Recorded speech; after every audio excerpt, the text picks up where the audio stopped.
Muy buenos días con todos los presentes. Muchísimas gracias, señorita presidenta.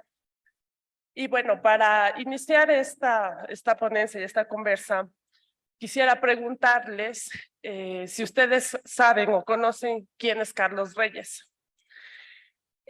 Carlos Reyes es un joven afroesmeraldeño que sufrió tortura por miembros de las Fuerzas Armadas que hacían una brigada de seguridad y seguridad entre comillas en el cantón Muisne. Y Carlos observó que un grupo de militares estaba golpeando a dos jóvenes, donde uno de ellos era menor de edad. Carlos sacó su celular para grabar lo que estaba sucediendo. Fue entonces que los militares se percataban que estaban siendo grabados y le quitaron su celular. Esto vino acompañado de acciones violentas, maltratos, insultos, detención arbitraria, hubo un secuestro. Cortaron sus rastas, cortaron su cabello y su cuero cabelludo con una navaja, siendo humillado. Luego fue abandonado en la carretera inconsciente, cerca del basurero en el cantón Muisne. Pero también quiero referirme a otra acción de las Fuerzas Armadas en junio del 2022, donde Henry Quesada, en el contexto del paro nacional, murió, ejerciendo su derecho a la resistencia. Henry murió por un disparo de perdigones. Estos disparos fueron a corta distancia y hay indicios que muestran que fue un disparo desde la posición donde estaban los militares. También quiero señalar otro hecho. En noviembre del 2021, el Tribunal de Garantías Penales aceptó el habeas corpus presentada por las organizaciones de derechos humanos por 4 jóvenes cayambis en la zona de Cajas. La jueza ponente aprobó la garantía jurisdiccional bajo las premisas que 1, la detención se tornó ilegal, arbitraria, al ser trasladado estos jóvenes de forma violenta, de manera física y también psicológica. También la jueza recalcó que los derechos humanos de estos 4 jóvenes fueron violentados al ser sometidos a vejaciones de distintos tipos durante 15 horas de desaparición. Estas prácticas dan cuenta de que las Fuerzas Armadas no están capacitadas a contribuir con la seguridad ciudadana, sino que le competen la defensa del territorio nacional. La Corte Interamericana de Derechos Humanos se ha pronunciado en diferentes ocasiones sobre este tipo de propuestas, ya que son recurrentes las peticiones en que los efectivos militares asuman competencias de la seguridad interna con el argumento de hechos violentos delictivos. El Ejecutivo ha tomado como propio este argumento al señalar que el crecimiento de los delitos, especialmente los relacionados con el crimen organizado y el narcotráfico, desbordan la capacidad de la Policía Nacional. Nosotros en la actualidad tenemos 53,000 efectivos policías para la seguridad ciudadana. Lo que no ha tomado en cuenta también el Ejecutivo es que que las Fuerzas Armadas carecen del entrenamiento adecuado para el control de la seguridad ciudadana y para mantener el orden público habitual.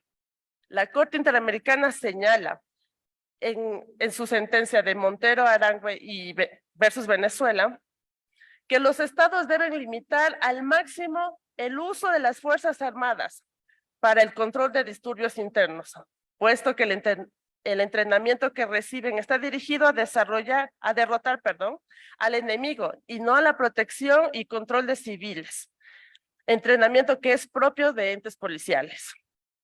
Hasta la actualidad, en el Ecuador, estas atribuciones son competencia nuevamente de la Policía Nacional. Y ahora se pretende que se amplíe a una intervención militar. Esto constituye un retroceso al respeto de los derechos humanos. Por eso la Corte Constitucional, en su dictamen 422-RC, dice: la historia de graves violaciones a los derechos humanos cometidos en el marco de la actuación de las fuerzas militares respecto de la delincuencia común, motivó a la constituyente a diseñar de manera más restrictiva el estado de excepción en la Constitución del 2008. Al mismo hecho de militarizar la ciudad y los campos, va en contra de esta función privativa de la Policía Nacional, así como la defensa de la integridad del territorio, función privativa, en cambio, de las Fuerzas Armadas, sin un claro proceso de fortalecer a la Policía Nacional. Tal como destaca la Corte, la historia del Ecuador demuestra que la intervención de las Fuerzas Armadas en cuestiones de seguridad interna en general se encuentra acompañada de violaciones a los derechos humanos. Un claro ejemplo es el caso Zambrano Vélez versus Ecuador, en el que el Estado se allanó como responsable de las ejecuciones extrajudiciales de tres ciudadanos.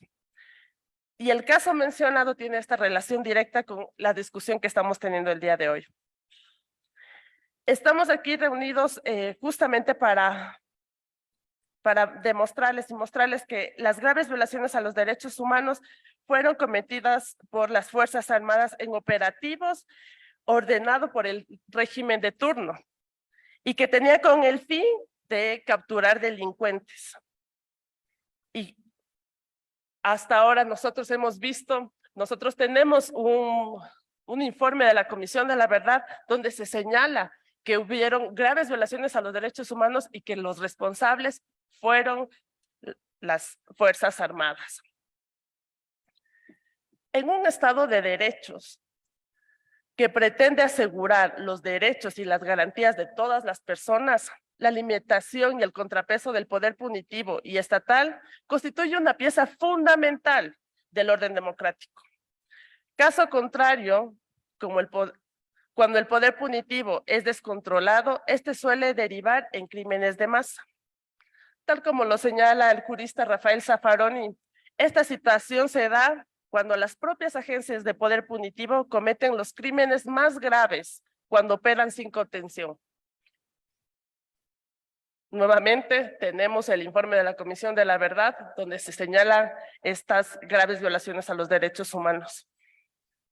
Los casos que les mencioné de Carlos Reyes, el caso de las 4 jóvenes en cajas, Henry Quesada.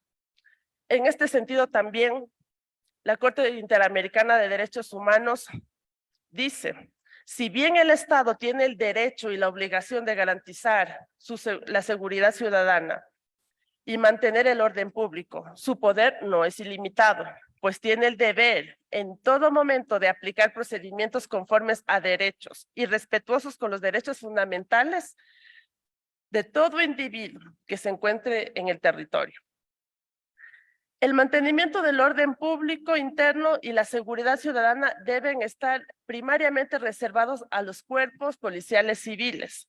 No obstante, cuando es excepcional que intervengan en tareas de seguridad, la participación de las Fuerzas Armadas debe ser, como señalaron las personas que me antecedieron en la palabra, extraordinaria, subordinada y complementaria en las labores de cooperaciones civiles, regulada mediante mecanismos legales y protocolos sobre el uso progresivo de la fuerza, fiscalizada por órganos civiles competentes, independientes y técnicos.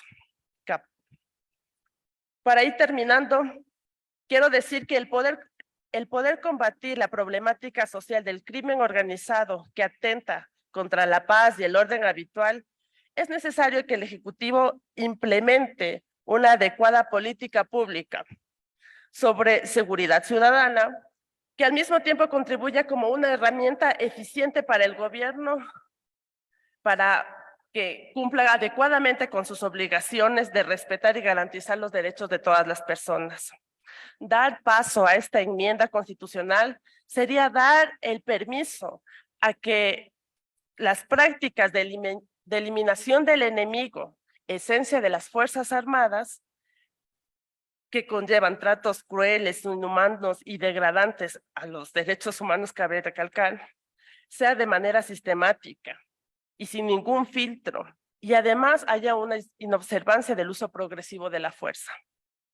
La Corte Constitucional en su última sentencia, en la sentencia N33-20-IN, señala que los manuales de conducta y los manuales de derechos humanos deben reformarse. La Policía Nacional está encargada del orden público. Mantiene un discurso que indica que sus miembros son capacitados en derechos humanos.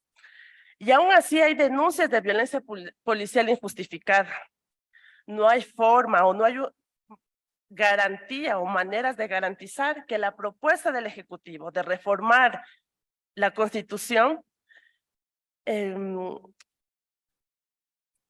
transforme la esencia de las Fuerzas Armadas y que la ciudadanía civil no sea vista como este enemigo interno.